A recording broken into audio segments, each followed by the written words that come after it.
Hello everybody, WaffleTime here. In an unorthodox but highly suiting way of starting a video, allow me to propose to you a hypothetical question. Let's say you're out on the street walking home from a long night out of angrily commenting that a visibly stated patched method on YouTube is no longer working for some strange unknown reason, when suddenly a very angry pestilence of flying fish swarm you, attempting to take a bite out of your untainted gamer skin. What would be your weapon of choice? On a whim, naturally someone's first choice would likely be a firearm, or perhaps you channel your inner samurai jack with a blade of some sorts. What I feel is safe to assume is that not one of you thought, man, you know what would protect my gamer meat from angry flying fish? A boomerang! So this, ladies and gentlemen, only serves to beg the question, can you beat Master Mode Terraria with only boomerangs? Or will you be publicly humiliated by all the Terraria bosses after you inevitably wet your pants after missing one shot and having to wait for your boomerang to come back to you? Truly, there's only one way to find out. Before we jump in, I want to make it clear that I will not be spawning in with the boomerang, but we'll try and get one as soon as possible. Then as soon as I have one, it's nothing but booming the rangin' from that moment forth. I'll also be using Fargo's mutant mod simply for convenience. Let's jump right in, shall we? We hop into our world, our minds honing in on absolutely nothing except for boomerangs and NPC housing, which would serve to be our first two hurdles to humiliate and dom entirely. We quickly finish chopping up some trees and collecting mats, then start cranking crisp 90s on NPC housing. We're doing just fine. Dare I say we're even excited when we're instantly reminded that we're not allowed to feel a lick of eagerness, excitement, or happiness in these playthroughs. When a blue slime completely disembowels me in front of all of his stupid friends who record it and put it on their social media pages for internet validation. We ignore the public ridicule about how we get our ass handed to us by a blue orb with no arms or legs and finish up our NPC housing. This clears up one of our beginning goals, giving the NPCs plenty of room to spawn in as the days go by. Thank goodness. There's nothing I love more than succulent goddamn game progression. This leaves us to go down and get ourselves a boomerang, which unfortunately for us has to be found and not crafted. That's right, you know all those chests you find at the beginning of your playthrough with nearly always useless loot and immediately discard in all of your playthroughs? We need those bad boys, so it's time to hop on the soul train and do some goddamn soul searching while we're at it, because we need to start, and I quote, booming the motherfucking rangin' while the sun's still shining. In our exploration, we managed to snag ourselves some cactus in order to make some cactus armor, and thankfully a zombie and a vulture saw I didn't have any recall potions or magic mirror, so they took it upon themselves to take turns beating me to death in order to send me back home. Thanks, fellas. Thanks a lot. We open our first chest and find ourselves a guide to plant fiber cordage, which, as many of you already know, gives you the sensation of having fiberglass for breakfast every single goddamn morning. We continue our hunt, collecting fallen stars as much as we can so we could go from this bad boy to this even badder boy. It's a quick upgrade, but it'll surely give us ample room for compensation for other attributes of ourselves that, I mean, like aren't even worth, mentioning. Like, it's not. Anyways, back to the exploration at hand. Here's some useless loot for you. You like that shit? Yeah, you do. Here's some more, you little twerp. Enjoy it. On the contrary, decent loot? That's new. That's sexy. Great. Fucking finally, with our newfound baby boomerang, which will technically be with us all the way until the end of pre-hard mode, perhaps even a smidge further. We collect some more random bits of loot, then head on home to craft up a small home base setup for ourselves, right next to our beloved NPCs who will surely be massacred at some point by the ignorance of where I put my mechanical boss arenas. That's okay though, there's no law enforcement here. It's a cold and lawless land where anyone can make a giant metal death worm eat everyone at any given moment. We make sure to deck out our home base with all the different crafting stations, as well as make sure it's all walled off and safe from unwanted guests. We then go on to make the Compensator 9000, also known as the Enchanted Boomerang, which gives us a cheeky little power boost over the lame-brained wooden boomerang, bringing our power from a measly 8 to a whopping 13. We're off to an excellent start, but we still have much work to do. In order for us to really be ready for our first boss, we need more gear, accessories, weapons, health, literally pretty much everything there is to get. So we bomb our way down our elevator in order to collect all the said juicy components to success. We spend a lot of time collecting completely mediocre amount of ores, make mediocre armor, then get fucking demolished by a skeleton that rained down from the high heavens just to smite me. God damn it! We go back down and collect a lot more loot, some of it entirely useless like this mace, some of it being moderately helpful like these shoe spikes. Nonetheless, we keep on exploring in order to get more ores, hopefully some decent loot, as well as increase our life as much as possible before our first silly little boss battle. To no surprise, after a whole bunch of searching, we get little to nothing of value. Excellent. What would a spectacular and romantic playthrough of Terraria be without inevitably being tossed into useless loot paradise? We take the time to upgrade all of our armor into tungsten and platinum, giving us the juicy defense boost we'll need to to defend ourselves from a bunch of enemies with an infatuation for the good old CBT. We add on a small section to our little base as well in order to sleep the dreadful nights away, which is helpful beyond measure. However, there will be no time for taking other people's content and reacting to it on TikTok by adding nothing of value and simply putting our face down in the corner while pointing at someone else's post. We instead need to focus on getting these bad boys, the next step in progression in our boomerang only expedition. If we want to truly boom all of the rangs out there, we'll need to indulge in this tasty little power boost the thorn chakrams will provide, bringing our power from 13 to a big pile of steaming 25. It actually isn't that demanding to make, costing only 9 stingers and 6 jungle spores, and even also has a chance to poison enemies. On the bright side, upon our entry to the underground jungle, we find some potions and ores, a cloud in a bottle, as well as more loot we can't even use. We also get an anklet of the wind, which is great, and also, you guessed it, more loot we can't fucking use. Life is a constant series of hurdles and tribulations that never ends until the day you inevitably die to a fucking poison dart. Speaking of trials and tribulations making you feel like you have moderate to severe plaque psoriasis and are entitled to financial compensation, the Eye of Cthulhu decided that now was a great time to come in and drop a steaming log in my breakfast cereal as I'm trying to eat. We have no arena, so we drink a gravitation potion and struggle to even land a hit, until we inevitably don't flip the gravity back in time and fall to our death. Wonderful. Wonderful. After that minor hiccup, we set up some more NPC housing to get that juicy pylon action going strong, then charge into the jungle to kill some more then charge back into the jungle to kill some more hornets in order to upgrade our weapon. I'm sure it goes without saying, but we die a lot, die a lot, die a lot. Thank Christ we eventually squeak out enough stingers, then go on to make ourselves a hot slice of thorn chakram to make ourselves feel a little bit better about the events that unfolded in the underground jungle. We go back down with our new overpowered weapon in order to collect some more loot, then head over to the underground snow biome in order to hopefully find some flurry boots, because I can't seem to find a goddamn motherfucking lick of Hermes boots anywhere in the entire galaxy. After adventuring around for quite some time and maxing out our HP entirely, we thankfully find ourselves a pair and immediately get to fashioning up an Eye of Cthulhu arena to morb him on. That's right, I said what I said, and I'm not taking it back. Because certainly the internet hasn't been smothered to death with enough Morbius-themed pillows for long enough, right? Eventually night falls and the Eye of Cthulhu comes back with a striking vengeance, taunting us about how stupid we were to die from fall damage while under the effects of a potion that can literally control gravity. We do not take kindly to this, so we boomer his rang as hard as humanly possible. Through this battle, I found that if you miss a shot, waiting for it to come back can be lethal. But boomerangs truly serve as a close-range weapon above all else, as they return back to you so quickly. However, there's certainly some points, much like the second phase of this battle, where I want to be nowhere near this foul-mouthed, plaque and gingivitis-infested, disease-ridden creature. We try and use the boomer's range as much as possible, and eventually, utilizing our speed and poison, we manage to take the EOC's ugly ass out of the equation. We grab our loot, which includes that of the Shield of cthulhu, then go on to battle him again in order to get more loot and more cash money moolah. Up next, in order to take on the Eater of Worlds, we fashion ourselves a quick Eater farm in order to try and farm out the Ancient Shadow Armor. I don't know what came over me when I decided to do this. I don't know what made me think it was a good idea, because we do get the set, but only after several, and I mean several hours of AFKing, and getting nothing but burgers and about 5 helmets in a row. Hoping that this grind will be somewhat useful in the grand scheme of things, we charge back home and set up a small area to plant all of our plants to make potions we may need. So if the armor fails, at least one useful thing came out of this time-consuming endeavor. We also quickly fashion up a shoddy invasion farm to not only deal with the hentai tier basement-dwelling goblins invading our world, but also for the wicked vitamin-deficient, disease-ridden pirates. Knocking this out early means we will not have to crawl through 5 miles of manure and urine in the underground sewers in case of emergency. It'll simply already be set up for our very own convenience. Feeling as if we're ready to take on the physical embodiment of butthole cancer, we charge into the corruption and begin work on our arena to battle the Eater of Worlds. As soon as we feel ready, we grab hold of our buffs and doggy-style smash the shadow orbs in order to summon the mean green worm on up. The fight is quite self-explanatory, but I'll put it in layman's terms for anyone like myself who enjoys the simpler explanations in life. Man, use boomerang. Worm don't like boomerang, man. Worm has many bodies. Boomerang only hits one body at a time? Boomerang man sad. Boomerang man take it out on his family later in the future. This fight took dreadfully long, and unfortunately, we ended up getting ass-blasted by a giant cancer worm. So all of that grinding was literally for nothing. Or so it seemed. We quickly dashed back to the carnage that sat at our Eater arena and collected all the scales and ores that were sitting around from the battle. Simply fucking scrumptious, might I say, because we make ourselves a nightmare pickaxe and plunge down to gather ourselves some Hellstone for armor, gear, and more importantly, another insano mode boomerang upgrade that we could commit positively nefarious deeds with. After mining a metric dick ton of obsidian, we plunged deep into the most lava-infested crevices of hell with the assistance of an obsidian skin potion in order to go on, dare I say, an epic gamer Hellstone mowing session. We collect a rather unholy amount, then head up to the top in order to make our brand new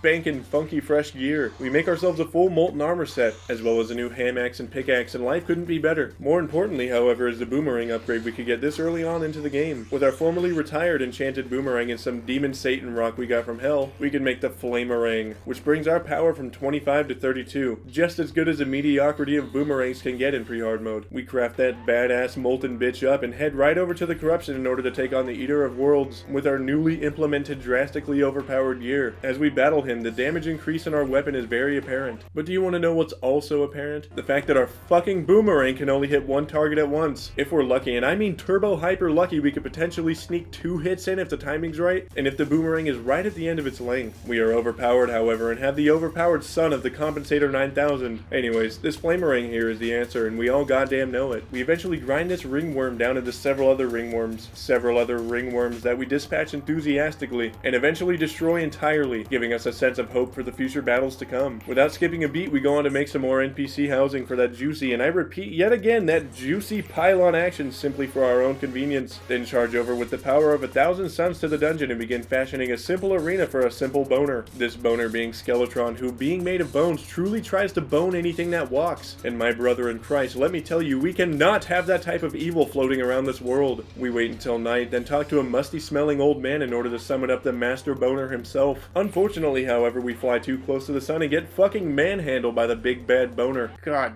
damn it! We're in the process of sleeping it off when suddenly goblins invade, trying to steal all of our precious jewels and treasure in the smartest way possible, by hurling their fat green bodies into a shallow pit of lava. It is becoming more and more apparent to me that the goblin army is actually the brain trust in disguise. Keep it up, gentlemen, you're doing amazing. We go through the goblin army, find the goblin tinkerer bound and getting cucked in a dank cave, go into crippling debt that my future wife will certainly have to pay off when I leave the country randomly in the midst of our marriage, then charge back in for round 2 with the master boner. Only this time it goes fantastic. We chip away at his turbo grippers, then do as much damage as humanly possible to him while he's trying to give us head. Wait, we did it. Yay. On a quick pillage of the Fungin, we find a whole bunch of loot that doesn't matter to us in the slightest. Find our favorite little redhead in the midst of Bone Land, get our cobalt shield, and get the living hell out of there, completely dreading our next visit to that hellhole. With our next boss being the Queen P herself, we quickly fashion an arena. Not too amazing in size or stature, simply enough to give us room to dodge her trying to offer us drinks at a local bar, then demanding we urinate on her and her husband for some odd reason. We would like to stay as far away from those demands as humanly possible, quite reasonably. We summon her up and her strange piss kinks have literally no leverage on us whatsoever. We blast through her pathetic little minions, blast through her Karen haircut, and eventually with some expert pro gamer dodging, we manage to squeak out yet another victory, which doesn't in fact leave us excited. It leaves us with a sense of existential dread. As per my last Terraria suffering video, the yo-yo battle left me with mental wounds that simply will not heal. As we clear out a fancy runway for the balls of flesh, the thoughts echo in my head. This can clearly go one of 2 ways. Either we beat him the first try and everything goes swimmingly. We get a swarm of gamer girls that praise us for our outstanding hard-earned victory against the balls of flesh. Or we die 400 times in a row and get laughed at by everyone in front of our school crush. There is literally no other way this can go. As we smooth out hell, it's truly all we can think about. What way will this go? Okay. Fuck! God damn it! We got just about halfway before being absolutely fucking beamed from existence, so this will in fact be another spiritual journey for us to embark on. Fuck! Luckily, after some time preparing mentally, a blood moon spawns in, so we sit in our quarters waiting for a shark tooth necklace to drop, all alone with our thoughts and feelings. Who knows what sort of wacky things can happen in here? We get our shark tooth necklace from the event and wind up turning it into a stinger necklace. Reforge. When it hits me. While we're reforging, I begin to turn a sly eye onto the mechanic. Hey Goblin, that wrench that the mechanic has isn't too bad, is it? Doesn't it, penetrate multiple enemies? Yeah, it isn't too bad, Waffle. I believe it does. Why do you ask? What, WaffleTime? Why do you ask? We are going to get that fucking wrench if it's the last thing we do. After we inevitably get the combat wrench from mercilessly murdering the mechanic and making the goblin watch, we hand over the blood-soaked combat wrench and force the goblin tinkerer to reforge it, ensuring him that he's going to endure the same fate as his girlfriend if he doesn't reforge it properly. Oh, King Slime is here. What a perfect opportunity to test this hard-earned weapon out. Oh yes, it works quite goddamn phenomenally if I do say so myself. It's balls of flesh time, baby, and no one can stop us. God! Damn it! You know what? I'm calm. The brutally murdered mechanic's weapon that we earned is the answer, and I goddamn well know it. The amount of rage I have right now is equivalent to that of the rage I feel when someone tells me to play in Revengeance Shitballs Calamity Death Hardcore mode. Exponential. I fucking forgot water walking potions. Fuck! So close. Just... Alright, that does it. I have lost all touch with my emotions. I feel nothing anymore. There is nothing. We wise up and make a tremendous obsidian platform through the entirety of hell and begin the boss battle yet again. We have little to no hope, but begin to feel all tingly and giddy when we see that the fight's going very, very well this time. We are healthily chipping away at his health, while we have ample room to dodge, flee the scene and recover before going back and tanking, doing as much damage as possible in the shortest amount of time possible. He's on the brink of death, but our health is slowly deteriorating as well. We are being edged, but not in a fun and sexy way, but rather in a life or death way. Just as I'm at the pinnacle of edging, the peak, I see the balls of flesh shrivel up in arctic cold temperatures and then disappear entirely, lifting a weight off of my shoulders that I never knew I even had. It genuinely feels as though we have just beaten the game, but brother, the work has just begun. We charge directly over to the jungle and grab the most expensive wings of all time in order to have a shred of mobility against the unholy amount of mobs and beasts we'll have to conquer and dom in the future. We then head down to the underground corruption and while simultaneously fighting for our fucking lives, smash as many demon altars as humanly possible. We wind up getting palladium, orichalcum, and adamantite. You can hear how greatly enthralled I am by this news and the excitement depicted in my voice currently. It is currently Sigma Male Hyper Ore Collection grind duty, so we work our way up the various tiers of ores, then attempt to mine all the adamantite we can possibly fit into our pockets for a much greater boost to our defense. This endeavor goes quite successfully and we are able to squeak out full adamantite armor, granting us a large defense boost to hopefully keep us from dying so much in the distant future. Okay, suddenly a blood moon hits, and boy does this give me an idea. An excellent weapon upgrade would be directly to the banana rings, which are stackable and can carry us through a hefty amount of hard mode. These things drop from the Terraria evil clowns, which terrify me to no end. So not only are we getting a pretty gnarly weapon, being a banana that can bring great physical harm to deities of higher power, but we're also voiding the world of several evil clowns, which is a win in my book. Remember that strange year in 2016 where motherfuckers were just dressing up like clowns and walking around at night just to scare people? Is that how bored people get? You can't like go just like learn a new skill. You can't like knit a sweater or lift some weights or something. You gotta dress up like a clown at night. Jesus fucking Christ. Anyways, we sit through many blood moons in an attempt to grind out as many clowns as possible, which goes excellent as we only had to waste 47 years of our life to the grind. Not bad. We then charge down to our platform in hell in order to grind out some mimics, giving us some accessories that we'll be using for the entirety of the rest of the playthrough. The early hard mode grind hits hard, but we hit half as hard. That's right, you heard that correctly. We get beaten into a pulp and hope to God that early hard mode feels bad enough to throw down some decent accessories our way. And that it did. We reforge our new gear with one thing on our mind, the mechanical bosses. The twins certainly seem the most manageable. Skeletron Prime seems like a pestilence as usual, but not too bad. What could we possibly do against that enormous metal cocksleeve? He already brutally dissected us once. Is it going to happen again? In a great fit of rage, we decide we're going to be fighting all of the mechanical bosses as they were probably meant to be fought, on a janky-ass row of platforms with no asphalt. That's right, we are going absolutely insano mode currently, and brother, the twins are first on our hit list. Hit list meaning kill list, but I mean, you know, take that as you will. Either one probably works. We summon them on up with our brand spanking new accessories and take to the skies immediately. We don't need no goddamn asphalt. We just need kahunas the size of a fucking planet and some sick dodging skills, which we currently believe we have. We go for spasmatism first, knowing that Retinazer doesn't have the option of looking away or closing his eye to not watch his brother get bananaed to death. Fun fact for you all, did you know bananas are actually great for your memory? I stuck a banana directly up spasmatism's ass and Retinazer hasn't forgotten since. Bananas are the weapons of gods. Having our power trip set in full motion, we quickly dispatch Retinazer's second phase as well, then go to sleep immediately to summon up Skeletron Prime the next night. I got 2 words for you. Cakewalk. The banana rings, whether you're trying to purposefully or not, absolutely fucking shred all of Prime's godforsaken appendages, which in turn makes us feel good knowing that he's feeling an extraordinary amount of pain that he can't even put into words. We go straight for his head and dodge in circles, accidentally taking out an arm or two in the process, and eventually, boom! Double epic Sigma Male Gamer dub. That's what I'm talking about. That's that shit that I love. Lastly, we have the Destroyer. We're first gonna be building up a cheese box so we don't get hit, is what I'd say if I was a little piss baby. We're gonna be raw dogging it just the way I like, just as the Lord intended, and fighting him on the same shitty several rows of platform we fought the other mechs on. To my surprise, it actually all goes very well. It's one thing to have confidence, but, you know, to have confidence and actually mean it? Nobody has that, and I didn't think we were gonna win. I'm a psychopath, not a monster. Jesus. Wow, that actually went great. Huh.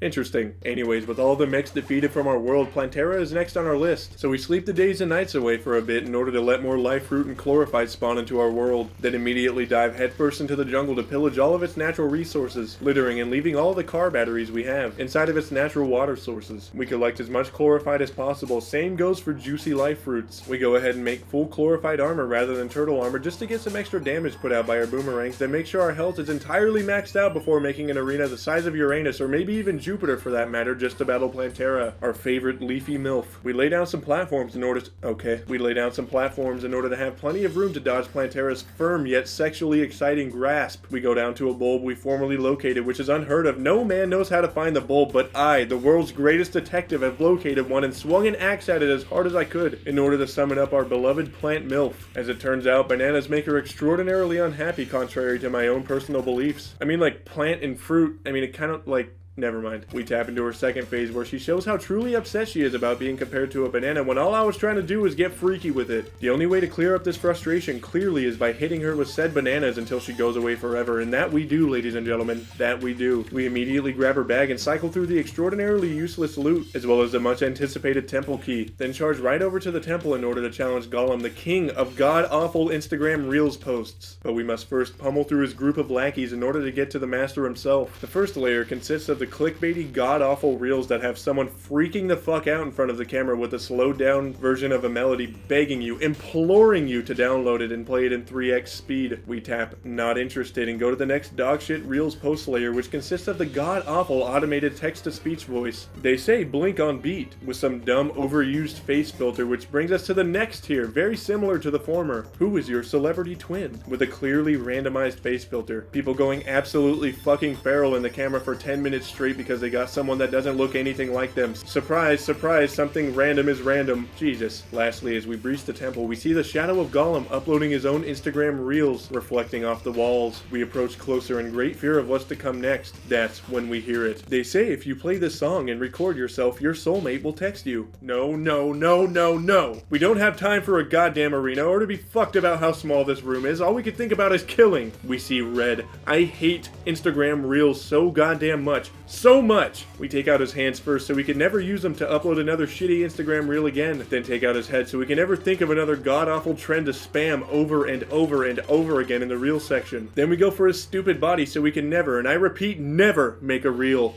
ever again. Thank God that's over with. Now begins the grind so unholy that I will truly never ever forget it. The grind to get the paladin's hammer was a fucking nightmare. I went so insanely bald during the struggle fest that my bald head peeled off to reveal another silky smooth bald layer. I am bald beyond bald. Bald squared. We die a crippling amount that we'll never forget for the rest of our miserable, miserable lives. Life was bad. Until it wasn't! We eventually get the paladin's hammer after hours and hours of grinding, then charge back into the lizard Instagram Reels temple in order to grind for that possessed hatchet. Eventually, on the grit and grind, we managed to snag ourselves a possessed hatchet, and with both of these boomerangs being in our arsenal, we have two weapons with different ranges and attributes. The paladin's hammer having a slightly shorter range but giving us a power of 90, and the possessed hatchet giving us a power of 80 with a much longer range. We stack ourselves up with beetle armor, and this bug armor being pressed firmly and uncomfortably on our skin, we are officially set for the endgame. There are officially only 4 major hurdles for us to complete this boomerang's only challenge. We will have to boomer several rangs on Dick Fishron, the lunatic cultist, the pillars which I dread exponentially, and lastly the big man moon squid himself. Having this said, we charge into the mushroom biome and balled ourselves even more trying to catch some truffle worms, which we actually managed to snag a few of. We want that cute fishron mount in order to have good evasiveness against the moonlord as well as to completely blame anytime we die. A convenient little scapegoat for our own personal faults. After collecting some truffle worms, we charge back over to the beach in order to summon up Dick Fishron, then fish his mutated man-pig boarfish ass up out of the ocean and boom the ever-loving rang out of his fish body. To my surprise, running for our fucking lives and booming the ever-loving rang out of him went excellent. We were able to deal a sufficient enough amount of damage to him and stay at a comfortable distance away from him as well. The true fear arose in his final phase where he realized that he could have been teleporting this entire time. Thank God he forgot that crucial little detail until he had a tiny bit of health left because this part took for fucking ever. Thankfully, however, we managed to squeak by another epic gamer victory and grab ourselves some juicy loot we can't use as well as the much anticipated cute fish fishron mount. With this, we charge immediately over to the dungeon in order to tend to the Discord mod cultists, and battle the server owner Discord master. To defeat him, we gatekeep, gaslight, and girl boss. What the fuck is gaslighting? You know what gaslighting is. No, I actually don't know what it is. Yes, you do. Stop acting crazy. Everyone thinks you're crazy.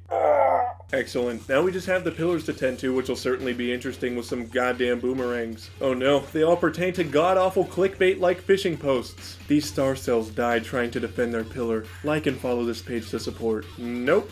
This vortex pillar is the lucky rare pillar. Repost for good fortune and follow. No. This brain suckler has an IQ of 10 million, better than Einstein. Like and follow for more inspiration. I will not. She thinks she's ugly. Like and follow this page to show that she's beautiful. I would rather die. With those pathetic attempts to gain internet validation completely out of our way, we take to the skies at 1 mile per hour because there's no rain and immediately get decimated to no surprise. I'm not mad, I'm not bad. However, upon spawning in, I begin to think of all the times I've had to grind for the Rod of Dick Sword and it gives me the trembles. After grinding for the Paladin's Hammer for what felt like upwards of 37,000 years, I'd rather shit in my hands and clap than go on another grind, so simply in the name of doing things differently, we will not be partaking in a Rod of Dick Sword for this epic moon squid battle. We will be instead, and I quote, raw dogging it. We quickly prepare by getting a hold of as many high damaging accessories as possible to equip over our boots, wings, and shield of Cthulhu. Then go up and make a nurse healing box to set our spawn in because we'll certainly be needing it for this battle, as we're using a goddamn boomerang to defend ourselves against a fucking ancient lunar deity in the shape of a half-man moon squid. We sleep all day and wait for rain, and before we can even start dreading the battle to come, a torrential downpour occurs in our very own Terraria world. So we buff up and use our sigil we made to summon him on up. This is the moment of truth. This is either going to go really good or really, really bad. He spawns in and we immediately begin attacking his stupid hands, trying to maintain as much distance as humanly possible in order to avoid his various eyeballs and several beams. We're able to teleport back for heals as much as we can, and to my surprise, if timed right, we can dodge his tremendous forehead death beam with fair ease. We take out his squid man hands with all the force possible, attempting to get in nice and close to do damage to his top eye as much as we can. When he extends his turbo slurpinator and tries to suck us dry, we chop at it with the boomerang until he retracts the slurpinator and stops trying to slurp our life out so hard. We eventually, with many heals, get all 3 of his eyes out, then start gunning for his heart, which is a simple task, as the heart chamber does not close but rather stays open for us to throw boomerangs at as hard as we possibly can. We keep on dodging and keep on chipping away at his health when eventually, to my absolute shock, we begin to witness the Moon Lord combusting into a big steaming pile of deep fried calamari. We actually did it, ladies and gentlemen. We actually fucking defeated an otherworldly ancient lunar god with a goddamn boomerang. And truly understanding how that works is beyond my level of mental capacity, so we instead fly around like an animal, flexing as hard as we can, screaming in true victory and triumph. Having defeated the Moon Lord, I believe that just about concludes today's challenge. Go on, go ahead, get all of your "you forgot the Empress of Light" comments out of the way because I am not fucking fighting the Empress with a goddamn boomerang. Today we managed to conquer Terraria in Master Mode with only boomerangs, and I'm sure it goes without saying that this was a spiritual journey I'll truly never forget. This video did take quite some time to make, so if you'd like to show your support, please be sure to drop a like and subscribe for more content like this, as well as comment down in the comment section below and let me know your thoughts on this video. I always love to hear from you guys. Also, if you haven't already, be sure to join the Discord as well as follow that Instagram and Twitter. They're all fantastic for having a chat, conversing, and knowing about future updates for future videos and content coming very soon to this channel. All of those links are down in the description for your very own convenience. Thank you all so much again for watching, and I'll catch all of you little rascals on the flip side. WaffleTime, Boomerang, and Master out.